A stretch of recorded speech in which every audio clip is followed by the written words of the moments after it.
By and large, in this country, the issue of gay rights and equality should be past the point of debate. Really, there should be no debate anymore. This quote, said by Scott Fujita, an American football player, encompasses a lot of the meaning behind the gay rights movement of the mid and late 1900s. There will always be those who are persecuted, but because of the gay rights movement, there have been a lot of improvements in the situation for the LGBTQ plus community. Some of the earliest human rights organizations were the Society for Human Rights, created in 1924, the Mattachine Society of 1951, the Daughters of Bilitis for Lesbian Rights in 1955, and the National Transsexual Counseling Unit in 1966. Although the most important event of the gay rights movement were the Stonewall riots, there were several significant events leading up to those violent uprisings. In 1948, Alfred Kinsey published Sexual Behavior in the Human Male, revealing to the public that homosexuality is far more widespread than it is commonly believed. Harry Hay is considered to be the founder of the gay rights movement. In 1958, Joe Sino, an Italian-American theater producer, opened Cafe Sino. Cafe Sino is credited with starting the off-Broadway theater movement. 6 years after Cafe Sino opened, it hosted the first gay plays, The Madness of Lady Bright by Lanford Wilson, and The Haunted House by Robert Patrick. In 1962, Illinois was the first state in the U.S. to decriminalize homosexual acts between consenting adults in private. Starting in 1965, gays staged sit-ins at nightclubs to protest a rule enforced by the state liquor authority, stating that no more than 3 homosexuals could be allowed in a bar at one time. Students at Columbia University and New York University began the Student Homophile League. Police began raiding gay bars and closing them and arresting gay activists. The gay rights movement officially began with the Stonewall riots in June 1969. From this point on, everything changed for the LGBTQ plus community. In the 1960s, a large population of gays and lesbians were living in Greenwich Village in Manhattan. Gays and lesbians were not allowed in many establishments, and they could not gather publicly without being harassed, assaulted, or arrested. This led to the creation of gay bars, most of which were run by the mafia. The liquor was watered down, the staff treated customers poorly, and the drinks were overpriced, but there was nowhere else to go. In 1960, Mayor Robert Wagner started a campaign to get rid of the gay bars in New York City before the 1964 World's Fair. Undercover police officers would go to gay bars and interact with the customers. If a man accepted a drink from an officer, they would be arrested. This tactic of entrapment led to an average of 100 gay men being arrested each week. The Mattachine Society, one of the first gay rights groups, which were then called homophile organizations, pushed the next mayor, John Lindsay, to put an end to the police entrapment, and he complied. Police raids in bars remained routine, though. Raids typically occurred once a month at each bar. The mafia management were usually tipped off about raids beforehand by police officers they had paid off. Extra liquor was kept in a secret panel behind the bar or in a car down the street so business could resume as quickly as possible if alcohol was seized during a raid. During a raid, all the lights in a bar were turned on and customers were lined up to have their IDs checked. Those without an ID or those who were dressed in full drag were arrested. Women who were not wearing at least 3 pieces of feminine clothing would also be arrested, as well as the employees and bar's management. The famous Stonewall riots started with one such police raid at 1:20 a.m. on June 28, 1969. Located in Greenwich Village, run by the mafia and frequented by drag queens, transgender people, effeminate men, male prostitutes, and homeless male youth, the Stonewall Inn was the most popular gay bar because it was the only bar that allowed dancing. The interior was painted black and had 2 dance floors with black lights. If police were spotted, regular white lights would be turned on to signal for everyone to stop dancing. The bouncer would inspect customers through a peephole in the front door and only allowed in men who looked gay. Customers were required to sign a guest book, but rarely wrote their real names. On the night of the raid at the Stonewall Inn, the managers had been tipped off beforehand, but believed the report to be a mistake. Raids were usually conducted early in the evening, so when the police arrived after midnight, it shocked everyone. Several people tried to run or escape through the windows, but the police had barred the doors. The standard raid procedure was to check IDs and have people dressed as women taken to the bathrooms to have their sex verified by the female officers, but people refused to show their identification or go with the officers. Those who were not being arrested were released, but they refused to leave and stayed on the street in front of the bar. A rumor spread throughout the crowd that the customers who were still inside were being beaten, and people started throwing pennies and beer bottles at the police. When a lesbian woman was dragged into a patrol car by 4 police officers, she yelled, "Why don't you guys do something?" The crowd then went berserk and began to fight back. A police car was overturned, garbage was set on fire, and bricks were thrown. 10 police officers and several detainees ended up barricading themselves inside of the Stonewall Inn for their own safety. A parking meter was then uprooted and used as a battering ram against the door. When the windows broke, the officers pulled out their weapons and threatened to shoot just as sirens were heard and the firefighters and police backup arrived. The main riot had lasted for 45 minutes, but the streets were not clear of rioters and police officers until 4 a.m. that morning. Stonewall led to many things, including the creation of the Gay Liberation Front, or GLF, which was an activist group that aimed to end discrimination through various activities, including picketing companies that did not hire based on sexuality. In 1970, the first Gay Pride Week was held to commemorate the anniversary of Stonewall.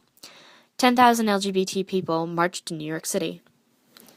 In 1973, the American Psychiatric Association removed homosexuality from its official list of mental disorders.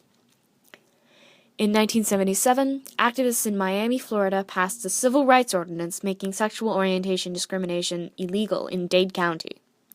However, Save Our Children, a campaign by a Christian fundamentalist group headed by singer Anita Bryant, was launched in response to the ordinance. And, in the largest special election of any in Dade County history, 70% voted to overturn the ordinance. It was a crushing defeat for gay activists. During the time from the 1970s onwards, Pride was displayed through magazines and newspapers. The LGBT community held many anti-war demonstrations. One popular slogan was "Homosexuals against the war." Progress was made during the 1970s, and laws were enacted to stop discrimination. However, in the 1980s, blame for AIDS was placed on homosexuals, and it disrupted the movement, causing widespread fear of gay people in America. Discoveries on the origin and the spread of AIDS in the 1990s took some of the blame off of homosexuals. However, the stigma was still there. Universities and workplaces had already been ending discrimination, and TV began to show more openly gay characters. However, many religious and conservative leaders still condemn homosexuality today, and there are still many issues pertaining to representation in the media and in laws.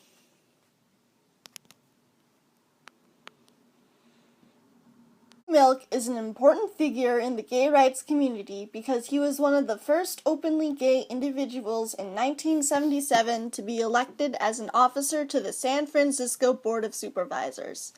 He was born May 22nd in 1930 to a middle-class Jewish family made up of his father William, his mother Minerva, and his brother Robert in Woodmere, New York.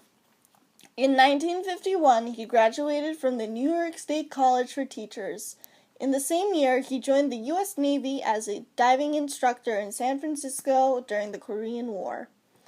In 1955, he moved to New York City and worked many jobs as a public school teacher, production associate for several high-profile Broadway musicals, stock analyst, and Wall Street investment banker. He eventually grew bored of finance and befriended radical gays in Greenwich Village. He, being a proud conservative, passed out Barry Goldwater leaflets in the subway and contended for the success of the U.S. in the Vietnam War. In 1972, he moved back to San Francisco and opened a camera shop called Castro Camera. He ultimately placed his life and work in the heart of the city's gay community. In 1973, he found his voice as a leader and activist and declared candidacy for position on San Francisco's Board of Supervisors. Unfortunately, he lost the election. He was initially interested in the legalization of marijuana, which, when he unsuccessfully ran for the Board of Supervisors, he realized that his sexuality was a hurdle. He would not keep losing for long, however. Harvey became an outspoken leader in the gay community and gained many powerful political connections, including San Francisco Mayor George Moscone and future United States Senator Dianne Feinstein. Finally, in 1977, the beloved mayor of Castro Street, as Milk was affectionately called, won a seat on the San Francisco Board of Supervisors, and he was inaugurated on January 9, 1978. Not only was Harvey a supporter of gay rights, he was also a supporter of child care, housing, and a civilian police review board. Harvey's ascension into office was an important turning point for the gay community because homosexuality was considered a mental illness at the time, and young gay people finally had someone in a position of power that they could look up to. San Francisco Mayor Moscone abolished the anti-sodomy law. He also appointed several gay and lesbian people to a number of high-profile positions within San Francisco. For a while, it seemed that the gays had finally earned their rights. Besides Harvey Milk, many of the other members of the board were very liberal, but one man stood alone. His name was Dan White. Dan White was a conservative Californian-raised man who was a former firefighter and cop. He often found himself in harsh disagreements with the more liberal members of the board. Due to that and his impending financial ruin, he decided to resign from his position on November 10, 1978. After only 4 days, he decided to ask for a reversal of this resignation. The mayor Moscone considered such, but on November 27, 1978, he decided he was going to formally appoint Don Horanzi, a more liberal federal housing official, to the position. This enraged Dan White, and he decided he would pay Moscone a visit. He went over to City Hall and climbed in through one of the first-floor windows. Then he went over to Moscone's office and asked for a private moment with him. Moscone guided them away and started pouring them drinks, but unbeknownst to Moscone, Dan White pulled a revolver out of his pocket and began to shoot. He fired shots at Moscone and left him lying there, dying, and then killed him instantly with a shot to the head.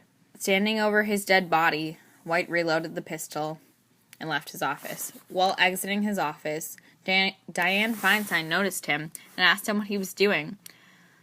White sharply responded, "I have to do something first," and said he would talk to her later. White then was going to his former office, where he intercepted the unfortunate Harvey Milk and called him into his office. Harvey, of course, followed suit. Then White closed the door and shot Milk 5 times. As Feinstein came into the office, White fled the scene. Feinstein found both the bodies and had to make an announcement to the public, saying, "As president of the board of directors, it is my duty to make this announcement. Both Mayor Moscone and Supervisor Harvey Milk have been shot and killed. The suspect is Dan White." Dan White would confess to San Francisco police mere hours later, and was subsequently put on trial for such. He was facing the death penalty, so his legal team really had to work hard to keep him safe. They claimed his depression was one of the reasons that he had done this, citing one of the symptoms of his depression as his unhealthy diet. But inaccurate media reports would say that his defense had said that junk food was the reason that he killed both these people, leading to the term Twinkie defense. Unfortunately, the jury bought this proposal and convicted him of voluntary manslaughter. He had to serve 7 years in. This lenient sentencing led to uproar in San Francisco, causing the White Night riots, one of the most dangerous and violent events of the LGBTQ+ community since Stonewall. White was paroled in 1984 and committed suicide in 1985. Before he committed suicide, he confessed something to the cop that he previously confessed the crimes to. He said, "I was on a mission. I wanted 4 of them. Carol, Ruth, Silver, she was the biggest snake. And Willie Brown, he was masterminding the whole thing," leading to the prediction that there was most likely a premeditated murder. He also never confessed any form of remorse for the deaths of Moscone or Milk, and is called the most hated man in San Francisco's history. Of course, these unfortunate events should not define the life of Harvey Milk or George Moscone. Harvey Milk was a wonderful man who fought for his causes with justice. He was eager and excitable and cared about the San Franciscan people and the LGBTQ plus community, and was the first gay supervisor in the country's history. Rather than reflecting on his death with sadness and thinking it is the reason that he is so well known, we must think in the words of Harvey Milk. Although he died, we must know, as he said, hope will never be silent.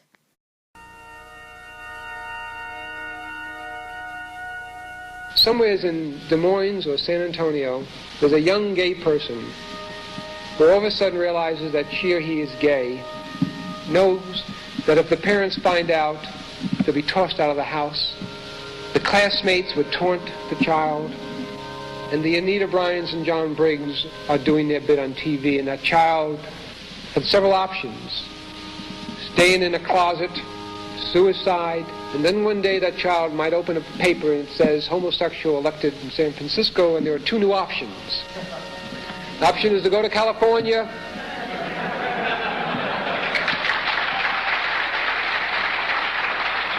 or stay in San Antonio and fight. 2 days after I was elected, I got a phone call, and the voice was quite young.